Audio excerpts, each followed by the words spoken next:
Olá, pessoal. Vamos lá, mais uma vez aqui, vamos discutir um tema bem legal, um tema, infelizmente é triste, mas é legal entender, precisamos compreender e, lógico, tem a cara aí dos nossos grandes vestibulares. Então, mais uma vez aqui pelo singular ângulo vestibulares, eu sou o professor Marcelo Corrêa e eu escolhi falar de um tema que não é muito diferente do que nós vimos no nosso último encontro. Lembra que nós vimos da importância da geografia nos cursos de medicina? E que eu terminei o papo mostrando algumas matérias, inclusive de revistas científicas, dizendo que a dengue, a exemplo, da dengue, que já é hoje de uma preocupação global, não é mais uma doença endêmica. Doença endêmica é aquela que, bom, se eu visitar aquele local, existe o risco. Se eu não visito, um abraço, estou seguro. Então, já não é mais assim. Inclusive, saíram novos números, inclusive números do Brasil. Nós já estamos com o dobro do que era previsto de casos de dengue para o ano. Nós estamos agora entrando em maio e nós já temos o dobro de casos daquilo que era esperado para o ano de 2024. E nessa linha da importância da geografia para a medicina e tudo mais, eu citei a semana passada o professor, médico e geógrafo, Josué de Castro, autor do livro A Geografia da Fome. E nós vamos falar exatamente desse assunto hoje. Olha aqui, a matéria publicada recentemente.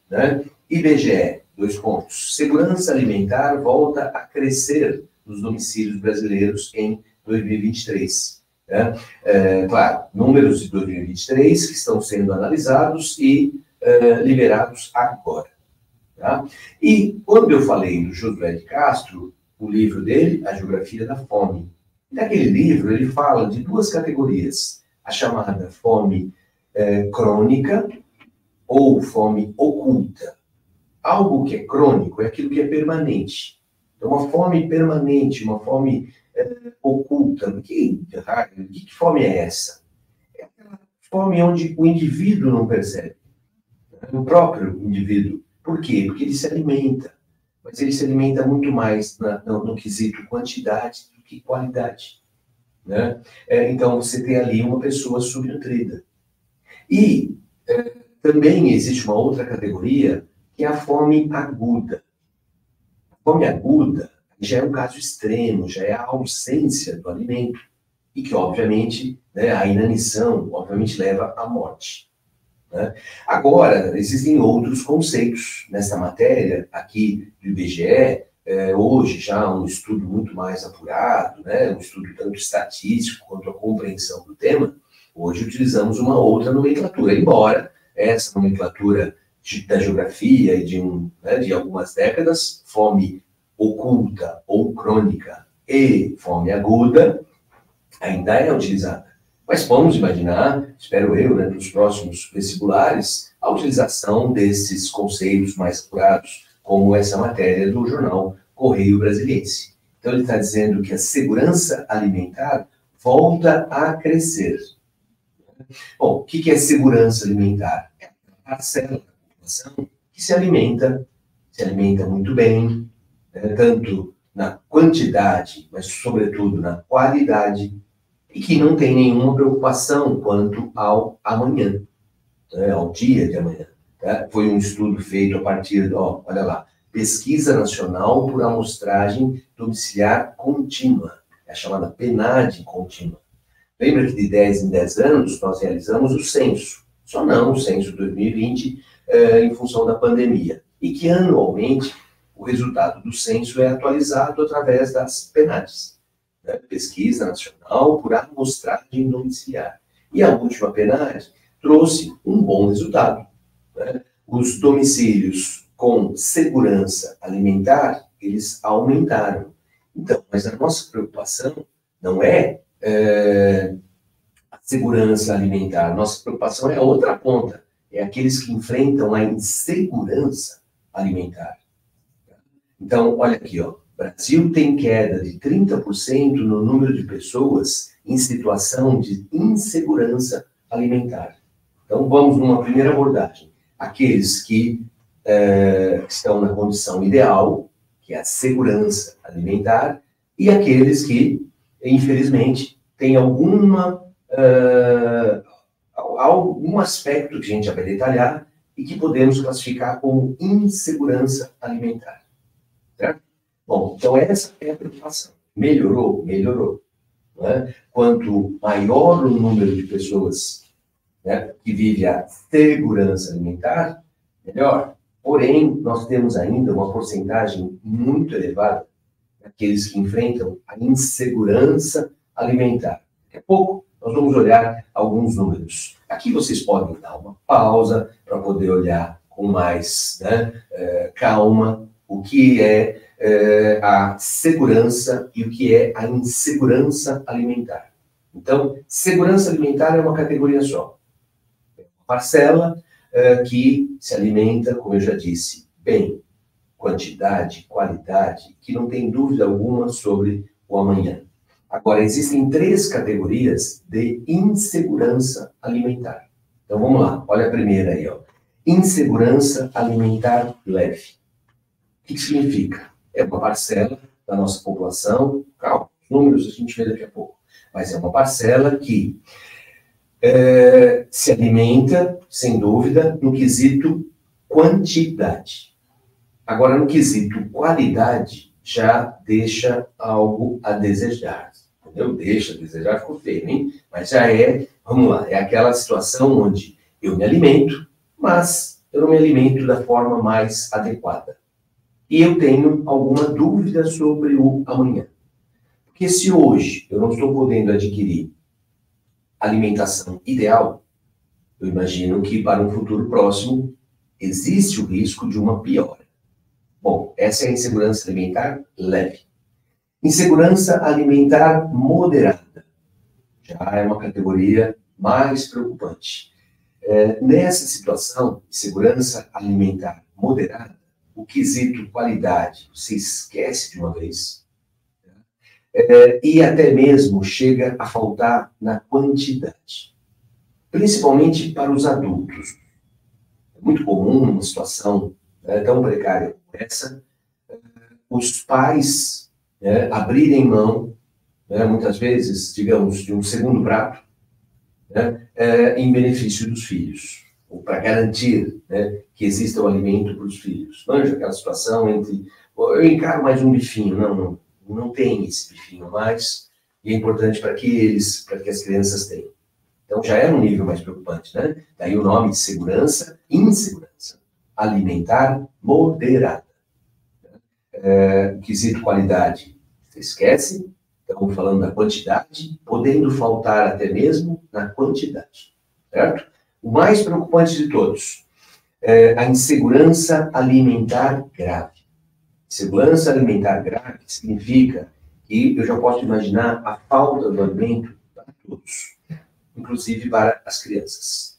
Aí já é uma condição gravíssima, que seria lá na classificação anterior, essa seria a fome aguda, onde eu já imagino que o indivíduo pode passar alguns dias sem se alimentar.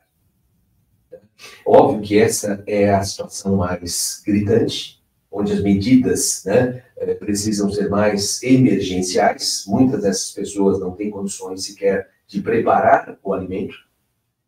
Então é a situação mais grave, essa leva à morte. Agora, as outras também são situações importantes, devemos combater todas. É que essa chama mais a atenção. Mas a outra é a subnutrição, que obviamente leva a um organismo fragilizado, de baixo desempenho em atividades escolares, profissionais e etc. Maiores complicações, com algo que para uma pessoa saudável seria simples, uma gripe ou algo parecido. Então pensa bem nessas 3 categorias de insegurança alimentar. Tá? Bom, aqui nós temos os números. Então, vamos lá, números atualizados aí do último trimestre de 2023. São os números mais atuais que nós temos. Olha que número absurdo. 27,6% dos domicílios. Significa 21,6 milhões de domicílios. Olha lá embaixo. Cada domicílio, em média, o IBGE considera 2,79 moradores. Então, 21,6 milhões de domicílios, se multiplicar isso aí por 3, já dá 65 milhões de pessoas, aproximadamente, enfrentam algum grau de insegurança alimentar. Tá? Estamos falando de mais de 60, são as contas, exato, mais de 60 milhões de indivíduos. Destes, 14,3 milhões de domicílios, 14 vezes 3, né, ou 2,79, isso vai dar o quê? 15 vezes 3 daria 45, estamos falando de 40 milhões, aproximadamente. 40 milhões de brasileiros se enquadram no nível leve, de segurança alimentar leve. Tá? 4,2 no categoria de segurança. Opa, eu tirei aqui. Deixa eu voltar. Isso. Então, 4,2 milhões vezes 3, 12, um pouco menos, um pouco mais de 10 milhões no moderado. Então, tem mais de 10 milhões de brasileiros que se alimentam, mas já falta alguma coisa, né, no quesito quantidade até. Né? E o mais grave de tudo, 3,2 milhões, 3 vezes 3, 9, olha, quase 10, está uns 8 aí, vai, milhões de brasileiros na pior das situações. Né? Então, nós temos aí ainda perto de 8 milhões de brasileiros que passam fome. Essa categoria de segurança alimentar grave é a sensação de fome. Né? Porque, digamos, por pior que possa ser a alimentação, né, você pode até saciar a fome, você está enganando o seu organismo. Né? Nesse caso, não há o mínimo necessário. Então, como eu disse, as coisas melhoraram, mas ainda tem muito, não muito, o que melhorar. Né? Olha aqui, mais um texto. Segurança alimentar cresce, mas quase 9 milhões ainda passam fome no Brasil. Esse passar fome são aqueles, de uma conta rápida que eu fiz, que é a insegurança alimentar. É um número alto demais para um país que quer um espaço na geopolítica, na diplomacia internacional, um país que se coloca como agora, estamos de volta a uma das 10 maiores economias do mundo. Né? Fome é algo que nos persegue aí há muito tempo e é urgente. Como resolver? Bom, na teoria é uma coisa. Quando chega no Congresso, aí entra as questões políticas partidárias, mas você precisa de programas de transferência de renda, sobretudo para essa parcela, Bolsa X, Y, Z. Mas se não for assim, não resolve, não dá tempo. Né? Não vem com aquela história, não pode dar o peixe, tem que ensinar a pescar, isso aí morre antes de aprender a pescar. Né? Então, políticas de transferência de renda, valorização do salário mínimo, embora muitos nem emprego tenham. A ideia é essa, ter um salário mínimo com poder de compra cada dia maior, um salário mínimo que tenha um reajuste maior que a inflação. Outra coisa, derrubar ao máximo a inflação. A inflação ela é muito mais impactante para as parcelas mais pobres, para as parcelas mais abastadas. Se subiu a carne, o arroz, o feijão, os legumes, as folhas, não muda nada. Pé de alface, se custa 4, 8 ou 15 reais, para as classes mais abastadas, isso é algo que é uma contabilidade que não existe. Tá? Diferente para essas parcelas, né? E que totaliza aí, né, um número absurdo, né? Vamos voltar aqui para os números. Ninguém vai guardar, hein, esses números. Mas precisamos ter uma noção. Né? Olha aqui, somente 27,6. Nós estamos falando de menos de 1/3 da população brasileira não tem essa preocupação. Porque nas outras 3, a insegurança alimentar, seja ela leve, moderada ou grave, óbvio, são pessoas que estão preocupadas com a comida. Insegurança alimentar leve, eu sei que eu estou comendo hoje, mas não estou comendo o que eu deveria comer. E eu não sei o dia de amanhã. E as outras 2 categorias, algo pior ainda. Então, tem que ser, assim, urgente. Né? Mudanças climáticas, posso pensar num rearranjo aí de toda a produção da agropecuária, em certos casos, diminuição da produção. E se diminuir a produção, alta dos preços. E é essa parcela aí. Né? 2/3, arredondando, né? Ainda sendo generoso, 2/3 tem isso como algo muito preocupante. Então é isso, é um tema bem geográfico, com certeza. E logo, logo, estamos aí no nosso próximo encontro. Beijão para todo mundo, até mais. Tchau.